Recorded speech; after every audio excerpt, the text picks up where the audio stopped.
Assalamualaikum warahmatullahi wabarakatuh. Selamat pagi anak-anak semuanya. Hari ini kita bertemu kembali dalam pembelajaran matematika pertemuan yang kelima ya.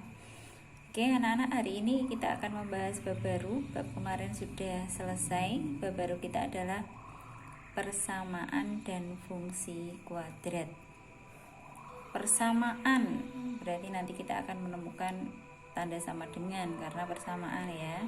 Fungsi sudah pernah kalian bahas di kelas 8, masih ingat ya fungsi ya? Kuadrat kemarin kita sudah bahas di bab 1. Oke, secara ilustrasi seperti ini. Nah, nih contohnya. Kalau kalian menendang bola, pasti lintasannya seperti ini. Ya kan? Kalau melambung nanti kembali ke sini. Nah, nanti kita akan aplikasikan di grafiknya ya. Kemudian penerapannya nanti akan kita bahas. Nah, sekarang gini. Coba ingat kembali bahwa di kelas 8 kalian pernah Ibu fasilitasi untuk membuat grafik waktu itu berkelompok ya. Kalian ternyata menemukan ada grafik seperti ini, macam-macam bentuknya garis lurus, nanti akan ada kemiringannya yang kalian kenal dengan gradien. Tapi kemudian kalian menemukan grafik juga kayak gini. Nah, ingat enggak?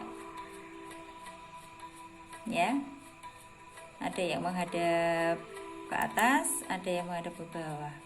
Tapi waktu itu Ibu bilang untuk grafik-grafik yang seperti ini nanti akan dibahas di kelas 9. Nah, sekarang ini karena kalian sudah kelas 9, sudah saatnya kalian membahas tentang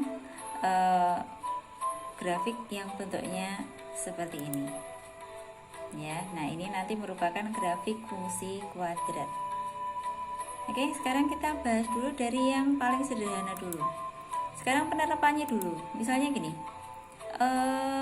Pada saat para tentara atau para militer akan menembakkan rudal itu enggak ngasal ya, tapi dia akan memperhitungkan secara presisi supaya rudal itu bisa tepat jatuh di sasaran yang ditentukan. Nah, salah satu konsep yang mereka gunakan ya ini tadi, persamaan kuadrat dan fungsi kuadrat, karena memang rudal itu kan lintasannya berbentuk seperti parabola. Lintasannya gini kan?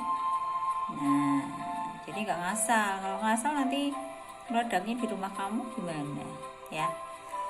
Oke, sekarang kita bahas dari yang paling sederhana dulu. Pengertian persamaan kuadrat. Persamaan kuadrat sering juga disebut dengan persamaan parabola. Karena jika bentuk persamaan kuadrat digambarkan ke dalam koordinat X atau bidang kartesius akan membentuk grafik parabola seperti tadi bentuknya. Persamaan kuadrat dalam X dapat dituliskan dalam bentuk umum yaitu AX kuadrat ditambah BX ditambah C sama dengan 0. Dengan ketentuan A, B, C adalah bilangan real dan A tidak boleh sama dengan 0. Kenapa tidak boleh sama dengan 0? Nanti kalau A-nya 0 berarti ini bernilai 0, nggak jadi persamaan kuadrat dong, ya kan? X-nya adalah variabel, sudah kalian kenal di kelas 7 aljabar. A ini adalah koefisien dari X kuadrat, B itu koefisien dari X, dan C adalah konstanta. Konstanta itu bilangan tidak ada koefisiennya. Sekarang kita akan mengenal beberapa persamaan kuadrat. Coba perhatikan bagaimana kalau kita mau menentukan nilai A, B, C-nya. Tadi kan bentuk umumnya AX kuadrat plus BX plus C. Kalau ada persamaan kuadrat, X kuadrat ditambah 5X ditambah 6 sama dengan 0. Berarti A-nya mana? A-nya di sini kan? Nah, kalau tidak ada bilangannya berarti otomatis nilainya adalah 1. BX, B itu koefisien dari X, berarti B-nya adalah 5. C-nya adalah konstanta, berarti konstantanya adalah 6. Nomor 2, di sini nggak ada bilangannya, berarti otomatis 1. B itu koefisien dari X, hati-hati. Koefisien dari X bukan 5 tapi negatif 5. Ya, dan C-nya 6 sama dengan nomor 1. Yang nomor 3 A-nya 1, B-nya juga 1. Di sini otomatis angka 1 di sini. C-nya hati-hati. C-nya adalah ini. Berarti C-nya adalah negatif 6. Ya. Nah, sekarang nomor 4. Kok cuma 2 suku? Ya kita pas-pasin aja seperti bentuk umumnya. A-nya berarti koefisien dari X kuadrat, berarti 4. B-nya koefisien dari X, berarti negatif 16. C-nya mana? C-nya nggak ada. Ya udah, C-nya 0 gitu. Ya. Yang nomor 5. A, koefisien dari X kuadrat, berarti 1. B-nya koefisien dari X. Mana koefisien dari X? Nggak ada bentuk seperti ini kan? Ya sudah, berarti B-nya sama dengan 0, nggak ada. 9 itu adalah konstanta. Oh maaf, negatif 9. Gitu ya. Gampang ya? Bisa dipahami ya? Nah, sekarang bagaimana cara untuk menentukan penyelesaian atau akar-akar dari persamaan kuadrat? Ingat kelas 8, pemfaktoran.